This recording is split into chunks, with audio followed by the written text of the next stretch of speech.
For 15 years, he had been giving private math lessons to children at his home. Families thought of him as just a kind, elderly, retired teacher. Until a mother, while picking up her son's homework, saw a Medal of Honor in his closet. At that moment, it was realized that this humble math teacher was one of the greatest heroes of the Korean War. Welcome to Living Stories. Before we begin this powerful story, tell me in the comments which city you're watching from today.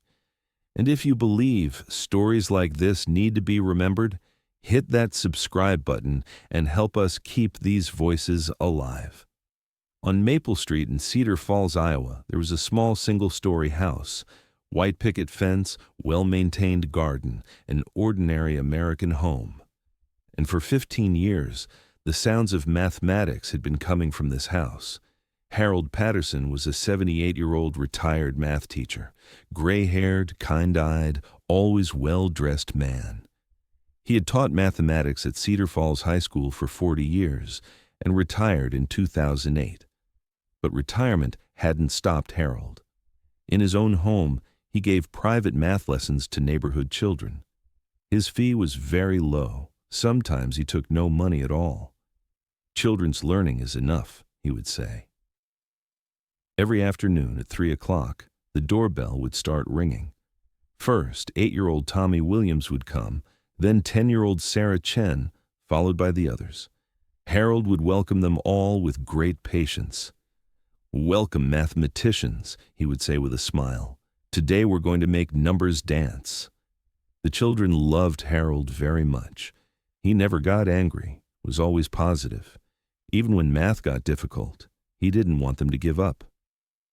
"In math, like in life, we never give up," he would say. But observant parents noticed some strange things. Harold's house was very organized. So organized you could call it military precision. Everything in its place, no chaos at all. Also, Harold's method of teaching mathematics was different. Discipline, strategy, tactics, as if he was making war plans while doing mathematics. "Math is about strategy," he would tell the children. "You look at the problem, you assess the situation, you make a plan, you execute." Mrs. Jennifer Martinez, who sent her 12-year-old son Diego to Harold, found these sentences strange. Was this a math lesson or military training? There was also Harold's posture. Very straight, very proper. His walk was almost like a march. Children took this as normal, but adults noticed. The strangest thing was the arrangement in Harold's house. The living room was ordinary, the kitchen normal, but one room was always locked. "Storage room," Harold would say. Nothing interesting there. 12-year-old Emma Sullivan was one of Harold's brightest students, high mathematical intelligence, curious, questioning everything. Her mother, Mrs. Sullivan, had sent Emma to Harold 2 years ago. Emma knew Harold's house very well. They would have tea in the kitchen, do homework in the living room. But that locked room had always aroused her curiosity. "Mr. Patterson, what's in that room?" she had asked one day. "Just old stuff, Emma." "Very boring," Harold had said with a smile. But Emma's curiosity had increased. Old stuff? What kind of old stuff? That day, Wednesday, November 15th, Emma had come early. Her mother had dropped her off at Harold's house and gone to the market. Harold was raking leaves in the garden. "I'm early, Mr. Patterson," Emma shouted. "No problem, sweetheart. Come in, I'll be right there." Emma went inside. Harold's house was spotless as always, but this time there was something different. The door to that room was ajar. Emma's heart raced. She succumbed to her curiosity. Emma slowly approached the room. She would just take a peek. She gently opened the door and looked inside. The room wasn't a normal storage room. The walls were filled with photographs, old black and white military photographs, young soldiers, uniforms, war scenes. But the most surprising thing was in the glass display case in the middle of the room. A shiny, blue-ribboned, star-shaped medal. Medal of Honor was written on it. Emma held her breath. Medal of Honor. Wasn't this America's highest military honor? Next to the display case was an old letter. It was open, readable. Sergeant Harold Patterson, for conspicuous gallantry and intrepidity at the risk of his life above and beyond the call of duty. Korea, October 15th, 1951. Emma's hands were trembling. Mr. Patterson, was he a war hero? Emma? Harold's voice came from behind her. Emma turned around, blushing red. I'm sorry, Mr. Patterson. I didn't mean to. Harold entered the room. There was neither anger nor sadness on his face, just melancholy. It's okay, Emma. I guess it was time. Harold came next to Emma and looked at the medal. They remained silent for a long time. Mr. Patterson, Emma said hesitantly, this is the Medal of Honor? Yes, it is. You were in a war. Harold took a deep breath. Korean War, 1950 to 1953. Emma's eyes widened. You were a hero. I was a soldier, Emma, just a soldier doing his job. But the medal, Harold looked at the medal. Sometimes your job requires you to do extraordinary things. Emma asked curiously, what did you do? Harold thought for a bit. He hadn't told anyone for 67 years, but Emma's innocent curiosity prompted him to speak. Sit down, Emma. Let me tell you about mathematics in war. October 15th, 1951, Harold began. I was 21 years old, sergeant in the U.S. Army. We were in Korea, fighting against Chinese forces. Emma listened carefully. My unit was trapped. 47 American soldiers surrounded by over 200 Chinese troops. We were on a hilltop, no way out. Harold's eyes drifted to the distance, 67 years ago. The situation was impossible, Emma. Classic mathematics, 200 divided by 47. The odds were not in our favor. What happened?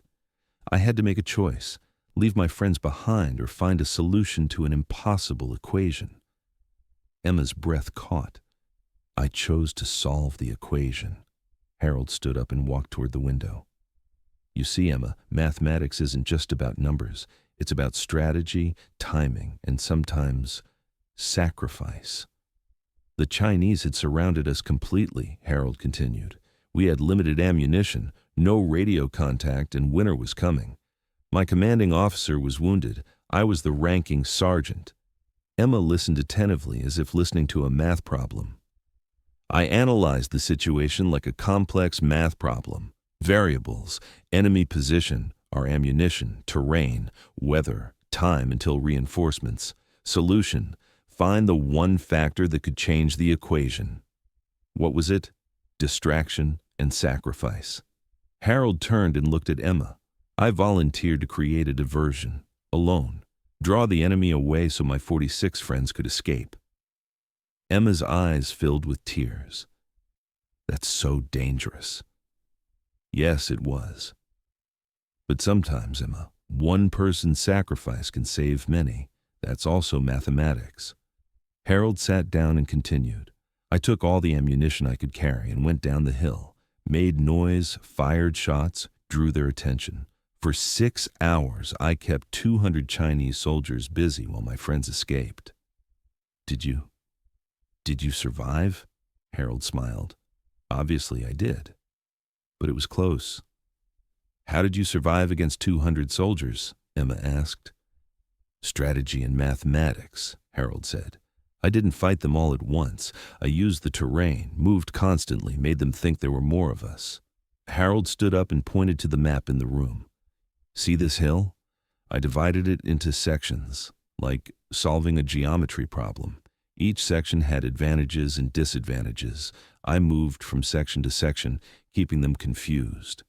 Emma followed as if listening to a math lesson. The key was timing, Emma. When to move, when to hide, when to fight. All mathematical calculations. How long did this continue? Until reinforcements arrived, 6 hours and 23 minutes. I counted every minute. Emma asked in amazement, weren't you scared? Harold paused a bit, terrified. But fear is also a variable in the equation. You don't eliminate it, you manage it. Emma became even more curious. What happened to your friends? All 46 survived. They made it back to base safely. And you got the Medal of Honor? 6 months later, but the real reward was knowing they were safe.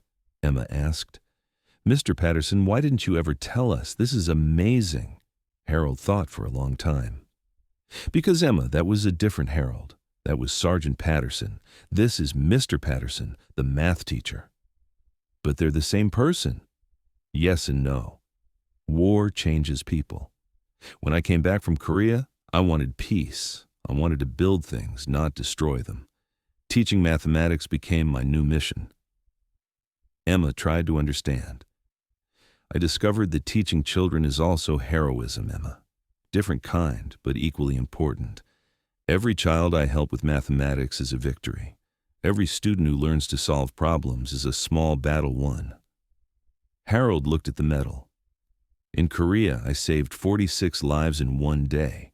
As a teacher, I've shaped thousands of minds over 40 years. Which one is more important?" Emma thought. "Both. Smart girl. You understand mathematics of life."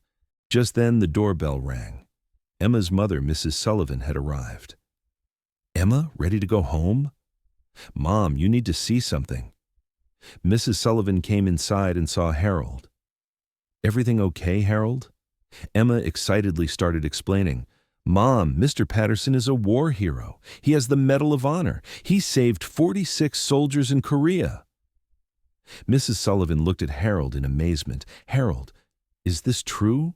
Harold nodded, somewhat embarrassed. "It was a long time ago, Jennifer.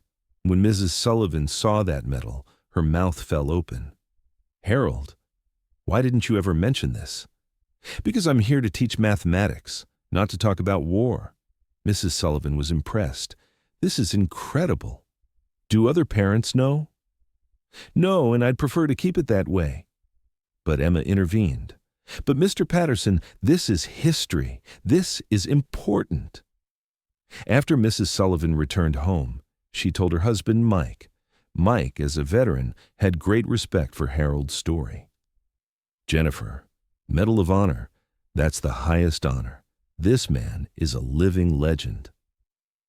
The next day, the Sullivan family carefully shared with some neighbors, as Harold wanted, without making too much noise. But the spread of the news was inevitable. Cedar Falls was a small town. People were talking. Harold noticed this. Children were looking at him differently. There was respect in their eyes, but also distance. This saddened Harold. He just wanted to be a math teacher. One day, little Tommy asked, "Mr. Patterson, are you a real hero?" Harold knelt down and looked at Tommy. "Tommy, you know what a real hero is? Someone who saves people?" "Yes, but also someone who helps others every day. Your mother who takes care of you, your teacher who helps you learn, your father who works to provide for family. They are all heroes," Tommy thought. "So you're a hero and my mom is a hero too." Exactly. Heroism comes in many forms. From that day on, the math lessons at Harold's house changed. Not just numbers and equations, but life lessons too. "Mathematics teaches us that every problem has a solution," he would tell the children. "Sometimes obvious, sometimes hidden, but solution always exists." Emma asked, "Like in Korea?" "Like everywhere, Emma. In math problems, in life problems, in making hard choices.